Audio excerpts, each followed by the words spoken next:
Greetings, Earthlings, and Happy New Year! What you're listening to and what I'm reviewing today is the HyperX Solocast. This microphone costs between $40 and $60. Like always, I'll throw some links in the description down below if you want to check it out. All of my recording settings will be listed in the description, as well as the doobly-doo. And now let's talk about what comes in the box.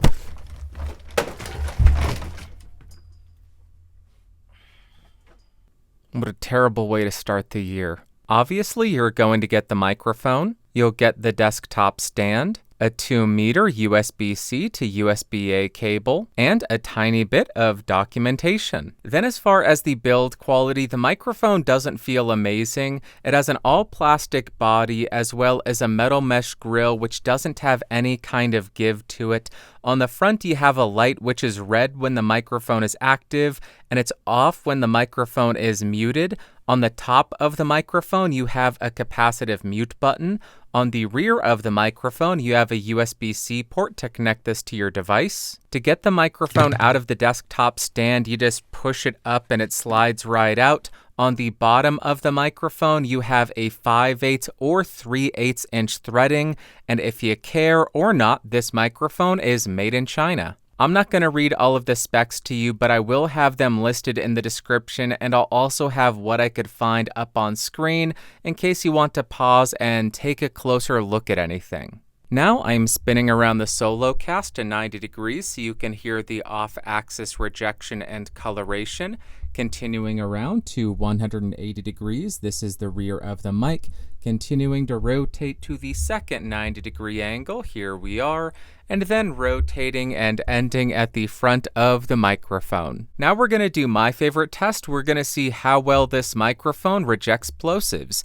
Please bring pizza pronto. Please bring pizza pronto. Please bring pizza pronto.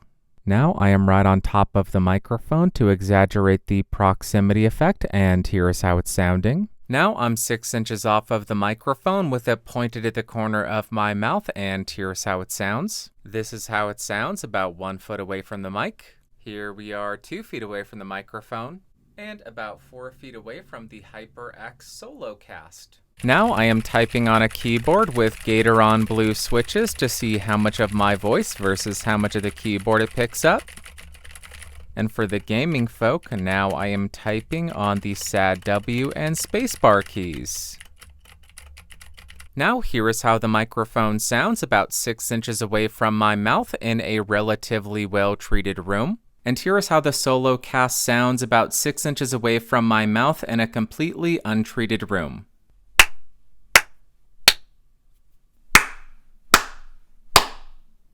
That's all I'm recording today, and I am so happy because I just bought a receipt scanner and I'm gonna go scan some receipts. Yahoo! Also, because I'm incredibly annoying, I am going to tap on the microphone to see if there are any kind of resonant frequencies.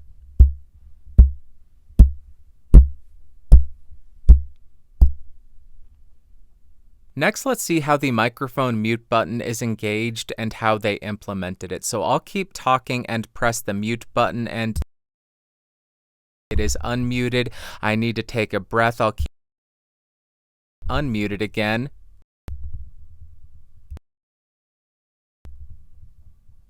Now I have the microphone in the provided desktop stand. It is sat directly in front of me, maybe 10 or 12 inches away from my mouth. Here's how it sounds at this distance. If I were to tap on the desk, this is how much of that noise it would pick up. And here is how that sounds when the microphone is on a desk-mounted boom arm.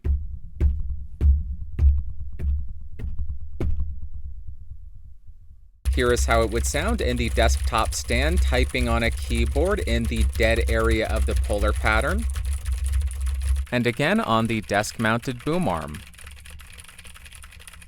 Moral of the story is if you want the microphone to sound better and pick up less background noise, get the mic closer to your mouth if you can. Next, like I always do, I'm going to do a quick spoken word comparison between the microphone we're reviewing and a bunch of other microphones that are available so we can hear how this stacks up against the competition and understand where it sits within the entire USB microphone marketplace. It's a lot of M's. Let's get into it. Starting on the HyperX Solocast, 6 inches off, recording 24-bit, 48 kilohertz.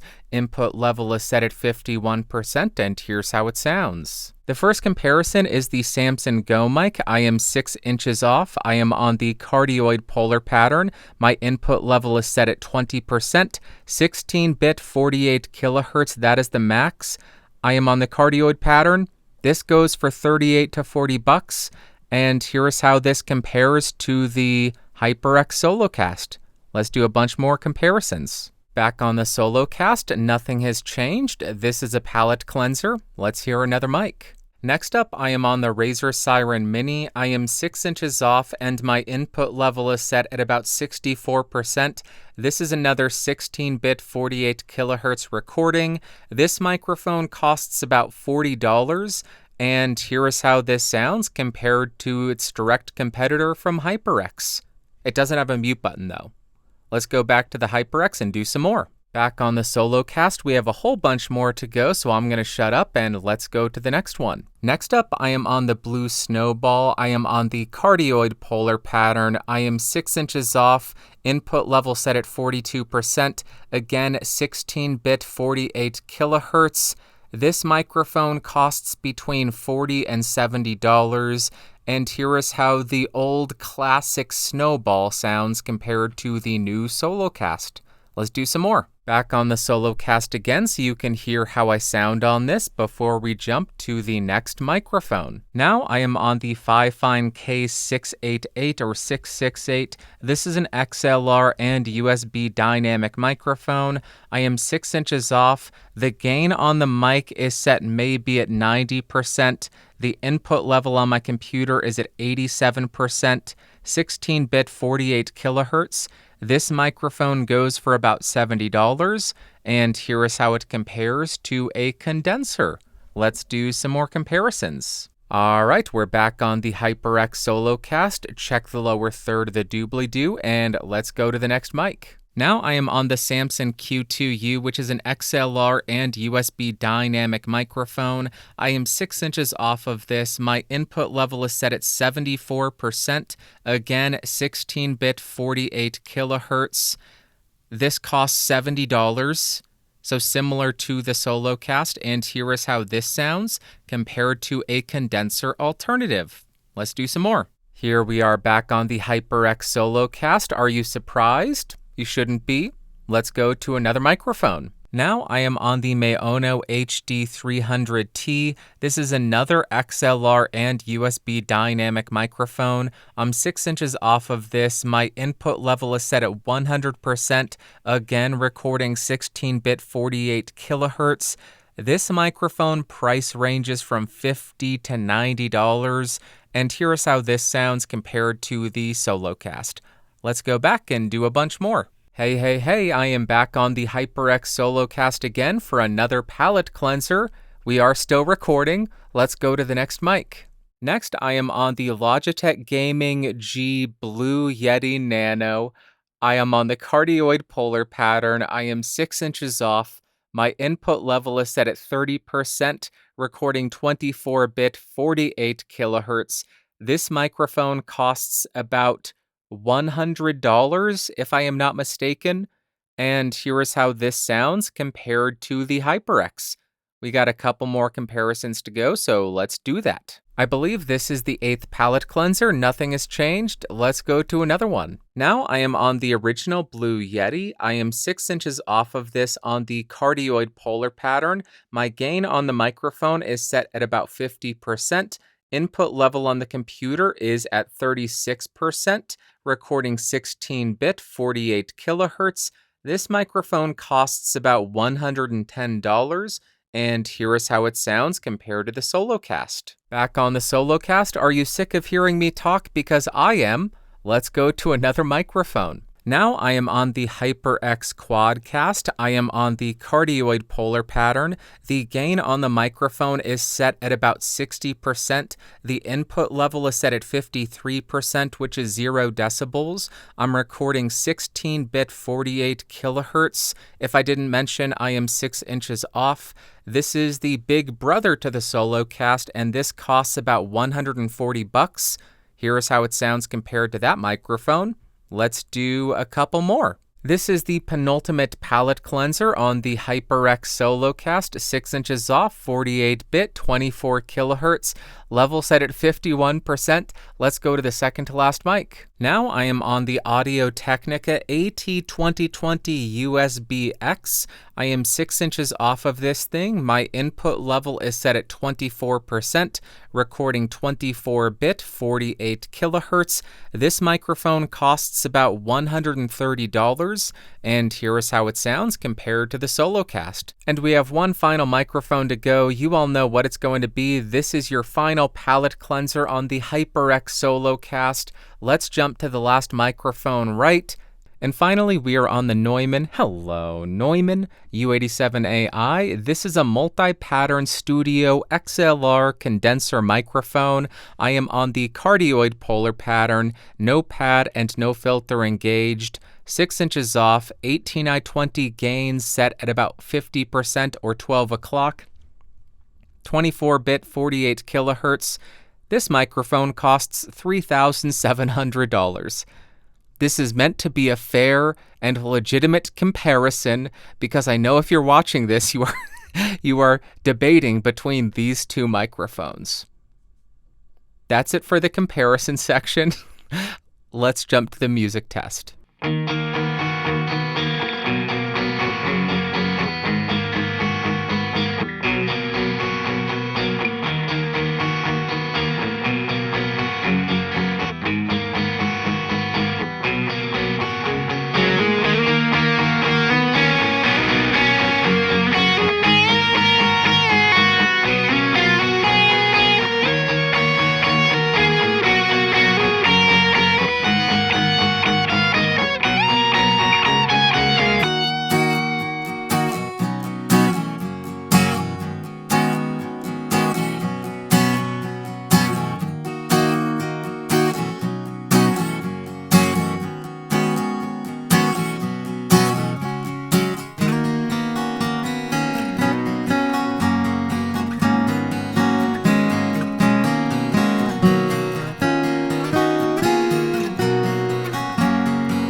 Give me 2 channel mixes, not 5.1, 'cause I don't have surround sound at my place.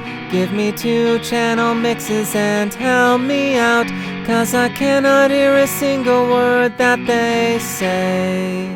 Seriously, every single DVD, Blu-ray, Ultra HD, VHS ought to have a 2-channel audio mix because not everybody has surround sound. Sincerely, thank you, everyone in the world.